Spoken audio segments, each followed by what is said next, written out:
Hindi nga pinatulog si Pusoy ng kanyang konsensya. Naalala niya kung gaano kabait at kabuti nga na bata itong si Princess sa kanya. Naalala niya ang mga nagdaang program kung minsan nag-volunteer nga itong si Princess at siya pa nga ang pinili na prinsipe kahit hindi naman talaga nararapat. Naalala niya kung gaano kamahal nitong si Princess.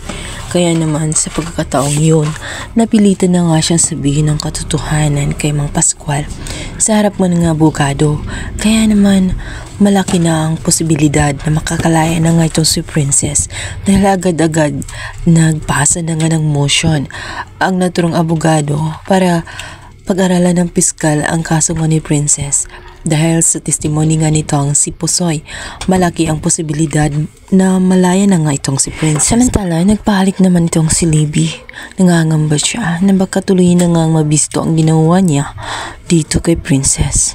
Agad siyang nagsumbong sa kanyang ama na gawa ng paraan dahil nabalitaan na nga niya na lalabas na ng kulungan itong si Princess. Hindi siya magkakapayag, lalong-lalo na at naging maayos na nga ang relasyon nilang dalawa nitong si Xavier dahil kapag nasa labas na naman itong si Princess, maaaring aagaw na naman ang atensyon kay Xavier ito kaya hindi siya maaaring makalabas. Subalit hindi na nga nila mapipigilan ang pagkakataon tuluyan ng makalaya itong si Princess sa tulungan ni Pusoy dahil sa tanging si Pusoy lang naman ang nag-iisang testimony.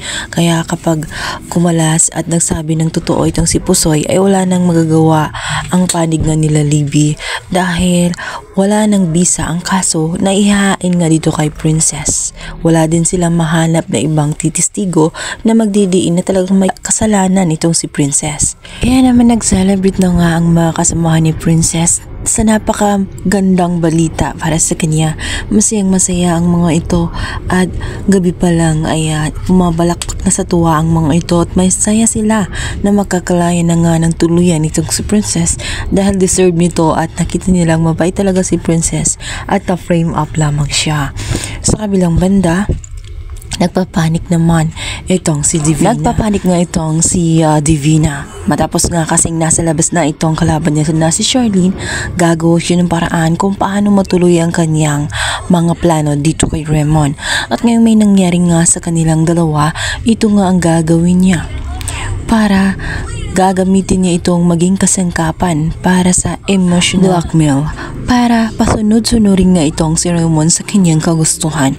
Gumawa na naman siya ng isang mensahe kung saan nagpapanggap lamang siya para lang mapilitan si Raymond na puntahan siya dahil sinabi nito na pakiramdam niya ay magpapakamatay na nga siya dahil nga sa unti-unti na nga lumalayo si Raymond sa kanya na para siyang may sakit na ketong sa kanyang pag-iwas. Kaya naman si Raymond ay natataranta.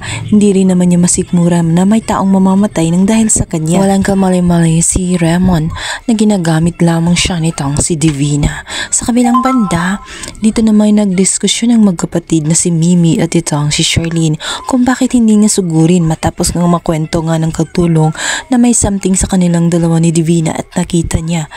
Hindi sigurado si Charlene at ayaw niyang maging kagaya kay Raymond kung saan basta-basta nalang sumugod na walang talagang fact or ebidensya na magpapatunay. Iba siya, kaya naman gagawa siya ng paraan, susundan muna niya ito at titingnan muna niya sa kanyang dalawang mata. Hindi siya agad-agad naniniwala sa kwento lamang. Nakarating siya sa bahay kung saan naroon nga itong si Divina. Nagtataka si Charlene kung anong ginagawa ng kanyang asawa doon. Hindi niya agad na nakita itong si Divina.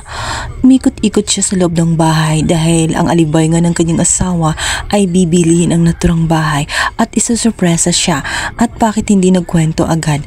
Dahil surprise umano ito, kaya naman naisipan ni Charlene na ikutin ang buong bahay. Gusto niyang tingnan ang bawat kwarto kung magugustuhan ba niya.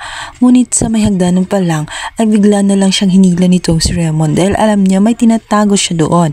At kapag nangyari yon, magugulat na lamang si Charlene dahil naroon nga itong si Divina. Paakyat na siya ng hagdan. Mabuti na lamang at bigla nga tumawag itong si Libby na umiiyak, humihingi ng tulong sa kanyang ama dahil nabalitaan nga na lalabas na ng kulungan itong si Princess.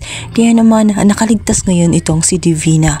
Ngunit kahit anong gawin niyang pag-iwas ay unti-unti nang sumisikip ang kanilang mga mundo. Ngayong malaya na si Charlene, malaya na rin itong si Princess. At sinabi nga ng kanyang pinsan na si Sonia na hindi magtatagal ay lalabas na rin itong si Leilani anumang oras. Ngunit talagang kampanting-kampanting itong si Divina. Sinabihan niya ito na huwag mag-alala sapagkat bago pa umano-mano mangyari yun dahil may pasabog siya na gagawin. Maaari nga niyang gamitin ang nangyari sa kanilang dalawang ni Raymond. Pipilit niya ang kanyang sarili dahil palalabasin niyang buntis nga siya.